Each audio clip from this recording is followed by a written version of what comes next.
Welcome to the Commercial Real Estate Podcast powered by First National. I'm Aaron Cameron. With me, of course, is Adam Carapella, recording here live at the Southwestern Ontario Real Estate Forum as part of the speaker video series. Our guest today is an individual named Adam Carapella, who is the Vice President of Tricar Developments. Is that fair? Vice President of everything, as we were discussing earlier. We'll go with He's that. the Vice President of everything. Adam, thanks for coming on. Appreciate it. Thanks for having me, guys. Pleasure to be here. Long-time listener. So Oh, happy nice. to be Okay. here. Yeah, Long-time listener, first-time caller. That's I like right. it. Perfect. Well, then you know the drill. So let's just go backwards. How'd you end up in real estate? Okay, so I guess short answer is I grew up in it. My dad, Joe, actually started Tricar almost 40 years ago now.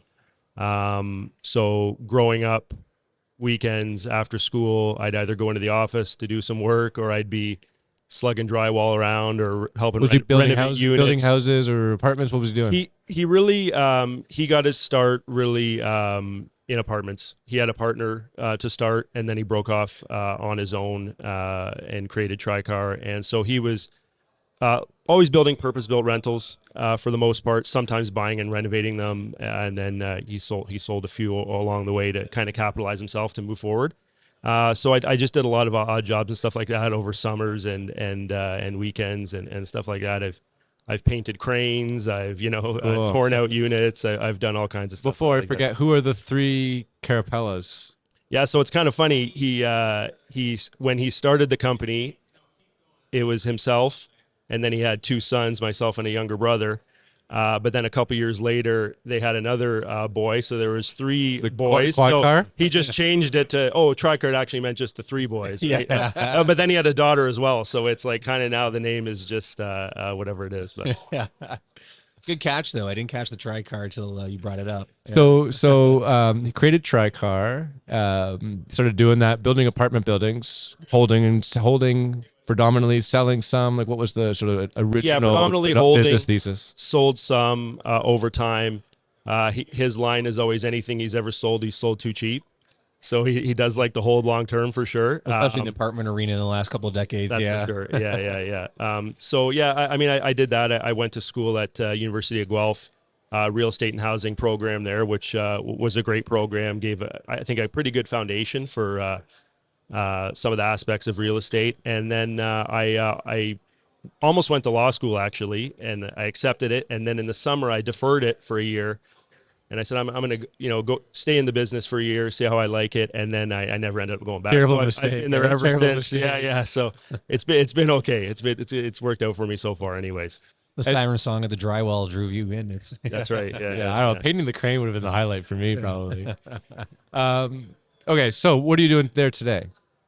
So I'm vice president there, pretty much oversee. I mean, we have a great team there, but I oversee everything day-to-day operations.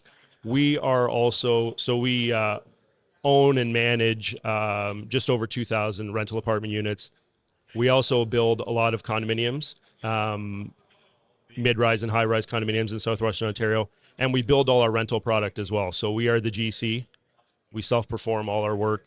And so we've got a big construction team, we've got a big management team, and I kind of oversee all aspects of that process. How many of the 2,000 units did you guys build? Of the 2,000 units that we manage, we built them all. Right. Yeah. How many times have you bought a building that you didn't build? We've done it once in a while, and that was more so years past. We haven't done it recently, and it's not really something that's in the business plan that we plan to do going forward. It's good to know that what the units we're managing, we know what went into it, we know how it was built, we know all the ins and outs of it, which is helpful for us for sure on the management side. So you do apartments and condos. What was the ratio of each in your pipeline a couple of years ago versus what are you looking at today? Yeah, so it's interesting. So I guess, I mean, when I first started, we really were doing only purpose-built rentals. Then we slowly started developing a couple condo projects here and there. Why is that? I think from our perspective, when you learn to do something well, you stick with it. So we've always been in kind of the mid-rise, high-rise game, but that was a bit of a way to diversify. You just think there's some demand. There was demand there. You knew there were buyers, and so why not? And we saw some demand. I mean, obviously, we saw the Toronto condo market as it grew And obviously we're in a secondary, or some would call tertiary market here in Southwestern Ontario, London, the other markets we're in, Guelph, KW, et cetera. They started to get some spin-off effects from that and started to get some demand for condominiums. So we decided to diversify that way. So it's kind of a similar product line, just a different tenure. And so we started doing that. I would say maybe 5-7 years ago, we were to the other way, where we were probably 75-80% condominium versus 25-20% rental. We've come back over the last few years. We've decided kind of 50-50 is kind of a sweet spot for us, I think, in terms of condominium versus rental product that we're building. So really, in terms of what's in our pipeline right now, we're at about that 50-50 ratio. Well, and repatriation of capital is very different with both of those, and so having those bursts of capital must help the overall, your projects. For sure. I mean, it helps some cash flow. We also just recognize sometimes there's a need in one of our markets for a condominium product. Not everyone wants to rent. Not everyone wants to buy. Some people, even if they can afford to buy a condo, they want to rent. And some people just don't want to rent, don't want to pay money to a landlord. They want to buy. So we try to cover both of those markets in the geographic areas. So when you're buying a piece of land, are you kind of looking at it open-mindedly, waiting to underwrite it to figure out what makes the most amount of sense eventually when you break ground? We do. I mean, the product that we build is, I would say, very similar for each product type. The design of the building, the finishes, et cetera, are going to be quite similar. It's really just what's the demand in that region or in that area that we've purchased that land, and we how does yield make sense on whatever given day it is that you're providing it? Yeah. Going forward, the market conditions seem a little stronger for apartment as compared to condo. Obviously, there's government incentives that are lining up just for the apartment side. Do you see that balance, even if you prefer the 50-50, do you see just the market kind of dictating that you're going to reweight more to apartments? I mean, it's possible. I mean, certainly there are a lot of tailwinds with rentals right now, like the getting rid of HST was a huge one. Mm-hmm. That was always something that was a major unknown for us. As you know, when you build a building and for yourself and rent it, it's still a deemed disposition at your first occupancy. So you have to self-assess your HST and pay the full HST to the government. And it was always kind of tricky on landing on that valuation and the government saying, well, this valuation's too low or whatever it is. So there's a little more certainty now, where we didn't have the certainty before. Now we don't even have to worry about that HST item, which was a big line item and kind of an area of confusion and something that could have that caused us some headache. Headache. Yeah, exactly. Headaches is a good word for it. Yeah. Do you take partners? We don't take partners. No, that's just something we've always done. I mean, my father, when he started the company, he was in a partnership previously with a gentleman by the name of Don Critch, who is almost like the godfather of kind of high-rise residential builders in London. And you may not know, but London actually is kind of blessed. They have a lot of purpose-built rental apartment builders. It's kind of unique. It's probably has some of the most purpose-built rental builders per capita, I would say, almost anywhere in Canada. I find it amazing. If you drive through the North London, it's just apartment buildings going up everywhere. And a lot. I scratch my head. I mean, I'm not from here, but I don't know how there's so many people to buy or rent these units. Well, a lot of people learned the craft from Don. So he has my father Joe, who was partners with him for a bit. He learned a lot from him, and then eventually went out on his own. But a lot came from that. It's funny you say that, though, about the rental apartments, how many there are in the city. And another unique thing about our side when we do condos is it's very difficult to pre-sell condominiums in London. And I think it's just because there's so much selection of apartment units. They may be rentals, but there's still so much selection out there. People can just say, oh, I'm just going to go there instead. So what we find is we really have to build it and then sell it, or be building it concurrently with selling. So in that with that dynamic, because it's very difficult to get pre-sales, financing can be difficult, right? For someone coming in from out of town that wants to build condos in London, it can prove to be difficult just because that pre-sale market typically is not there like it would be obviously in a Toronto. Have you had any completions in the condo side recently? And not to skew anything towards the negative, issues with people being able to close? So it's interesting. We sold 2 large projects in Guelph, and we sold them right around 2021, and then 2022 for delivery this year. So We didn't know what was going to happen. A lot of our market is typically on the condo side is typically end users. So they're typically purchasing it to move in as their principal residence. So, but we still didn't know what was going to happen. But luckily this year we've had a few hundred closings and not one that hasn't closed. So we've been very fortunate that way. Yeah, that's a strong result. I would be very happy with that. I'm hearing that still. I mean, were you offering any incentives? Were you giving VTBs or doing anything creative to help incent the close? We haven't. I mean, I think we sold them a couple years ago, so there was still a little bit of price appreciation for them. And like I said, our market typically is not too a heavy investor crowd. I mean, certainly there's a couple investors here and there from time to time, but it's not a predominant investor crowd. It's mostly an end user crowd. So they're moving into it for their home. They've planned to move there and live there. So I mean, they've made those plans years in advance, and they wanted to do it. So we've been happy with the result there for sure. And you're in all the major cities, I guess, in Southwest Ontario, plus maybe maybe some of the non-major ones. Where are you looking at land right now? Like, what are you most excited about for getting going on your next project? We really like the London market. That's our home. So we do a lot here. We like Guelph. We've done a number of projects in Guelph over the years, mostly condo. We're very interested in bringing a rental apartment project to the city there because they're definitely in need of housing supply, as a lot of cities are. And we really like Kitchener. We've just recently launched or started a project in Kitchener in the Deer Ridge Sports World area, so close to the highway, close proximity to the Deer Ridge, which is a great area of the city there, and a lot of commercial and retail in that node.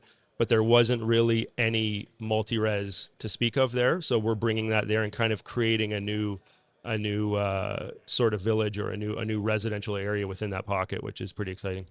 Is there a lot of competition for the land? There has been. I would say right now, as it stands right now, and you guys probably know this from hearing this anecdotally from others, but there's just a pretty big gap between sellers' expectations and buyers' expectations. Sellers still want to sell like it's 2-3 years ago, and so we're kind of waiting for that gap to close down a bit. We've acquired some parcels, smaller things. But we're certainly, especially on the purpose-built rental side, but even on the condo side in Southwestern Ontario, you're not getting $1,200 or $1,500 a foot for these units. So you do have to buy the land at a fairly decent price in order to make things work. Does that impact your deal flow right now? We typically have a pipeline of 6 to 8 years of stuff kind of ready to go or almost ready to go. So it doesn't right now. I mean, we've still got runway for another 8 or 10 years, but we definitely want to plan to the future. Like I mentioned before, we're our own general contractor. We also have our own concrete forming crews. So because of that, we always want to keep them busy. I mean, like I said, our people are great. We have a great team. We want to keep everyone busy. We don't ever want to think of laying someone off because then we'll lose them. They're so good, they'll go somewhere else. So we kind of have to keep the machine going. So we're always cognizant of making sure that we have, 8 to 10 years of projects ready to go. So we're just wanting to backfill and make sure we continue in that direction. And we should be a good environment to pick up land. I mean, we were just talking about this with Carl and on a previous podcast, but I'm sure your inbox is being inundated with power of sale. A lot of them seem to be land. We should be in a target-rich environment for purchasing land to fill up your pipeline. Purchasing land in 2019 would have been a lot more difficult, a lot more competitive, a lot more expensive. This could be the opportunity to load up the next 2 decades of your pipeline. Yeah, absolutely. I think that's starting to come. I think we might be seeing a little more of it over the next 6 months, and we're certainly ready if the price is right to jump on something. It's interesting, the Deer Ridge project I mentioned earlier, it was a previous owner was going to do an office building there. And then I guess the numbers just weren't working out, and it was right in the middle of or the start of COVID. So, office, obviously the dynamics changed there a bit. So that project came up for sale, and we thought of it as, well, what if we reinvent this project as residential? And so we went through the council process there, and it's right on the LRT stop, and it's got a lot of benefits going for it in terms of what it could bring in terms of residential. So we were successful in getting that rezoned, and that's one of the projects we're on right now, which we're very excited about. There's been some concerns about the softening of rents on the apartment space. We've seen a pretty hefty appreciation on the rental side. I think throughout Canada, and there's some pockets where it's been greater than others. I know you've seen it a little bit here, but where are rents, and how do you kind of feel about rents? I mean, you're obviously a developer, so you're constantly projecting future rents, and are you starting to come off of what your assumptions are for growth? Yeah, I think the rent growth in the last, say, call it 3 years is something that we're not going to see over the next 3 years for sure. So the way we're looking at things is we want to be able to provide units to the market, especially on the rental side, well, on the condo side as well, but on the rental side, that are just attainable to a fairly broad cross section of the population. Not everyone in the city or in Guelph or KW wants to pay $3,500 or $4,000 for a 2-bedroom apartment, and so I think there's kind of a high watermark there, or kind of a ceiling where once you hit that, you're not going to be able to go much past a certain number. So we're focused on bringing projects in, very high quality construction. Significant commitment to customer service, which is what we do in everything we do, but just trying to bring it in, whether it's buying land right or whatever it may be, to bring it in so that we can rent at a little more reasonable number, so just a larger proportion of the population can afford it. This is kind of a random question, but what's the hardest part of your job? I guess Yeah. it depends. It depends what day it is. It's Answering- always something answering different. this question. Yeah. I mean, certainly over the last few years, I think municipal approvals have been harder. I think we're actually seeing that change a bit. I think municipalities, I mean, everyone talks about the housing crisis and the need for more homes for people. I think a lot of the people that we work with in the municipalities are recognizing that, and we have seen a bit of a slow change in terms of them recognizing that, willing to work with us a lot more. And so we're certainly thankful for that, and I think that's something that's definitely improving, and that we're very happy about. We heard recently, as Adam mentioned, we've talked to Carl Immerman, who's one of the Collier's broker for the region. One of the comments he made is we'd asked him about just the downtown core vibrancy throughout Southwestern Ontario. So you pick your city. He said it's kind of all the same. There's a little bit less vibrancy than there was pre-COVID, and of course the municipalities are working hard to bring people back and culture back to the downtown core. And he kind of said there's a lot of available density now as a result. Cities are trying to encourage residents to live in the city. However, there's not quite the demand for that. Not everybody wants to live in a tower in the sky in downtown London or whatever the municipality is. Often they want their own piece of grass. They want a single family home. Are you finding that? Like, is there a challenge that you could build more units in certain these downtown cores, but there just isn't the demand for it? Because there's an absorption ratio that you've got to be conscious of in a market this size. I mean, I know it's a big market still, but at some point there's too many units. It just depends on the person. I think there is a significant amount of people that do like the vibrant urban living downtown. There's a significant portion that likes suburban living. And even for our product, we will build, mid-rise and high-rise projects kind of in a suburb near maybe a commercial node or what have you, in the north end of the city, west end of the city, south end of the city, whatever the case may be. But I think there is certainly still demand for downtown urban living. Sometimes those projects can be tricky in terms of just logistically. They just end up being more expensive overall. You can't have a lot of surface parking in a downtown. Everything's in a podium. That increases your costs significantly. So again, back to the discussion of, well, not everyone wants to pay $3,500. I mean, I think that the magic or the key would be bringing in a unit that's, relatively affordable to a large cross section of the population, but in the downtown. I mean, we've been successful in building a lot of projects in the downtown, like just in London, kind of in the southwest quadrant of downtown London. We've built, over 1,000 units over the last number of years. And it's really creating a nice, vibrant little district, which we like to call the River District. It's right near the Thames River. It's right by Budweiser Gardens, the major, entertainment and sports venue for the city, Covent Garden Market. So it's got a number of good factors going with it. So I think it depends. And I mean, we are still bullish on the downtown. One of the things, though, is the line used to always be, you need people living downtown. You need people that are going to be here other than the people that are here for their 9 to 5. Well, there's not as many people here anymore that are here for their 9 to 5. So I think residential is even more important to bring downtown to create that vibe. Mission accomplished is not the way they envisioned it. Yeah. The game's changed a bit. Adam has a panel coming up in about 10 minutes, so he does need to get ready for that. We thank him, of course, for stepping in today to make some time for us in between his engagements. So we appreciate you coming on. We want to, of course, thank Informa for hosting us here today at the Southwest Ontario Real Estate Forum as part of their speaker video series. First National for sponsoring the podcast, but most of all, Adam, thanks a lot. Appreciate it, guys. Thanks very much.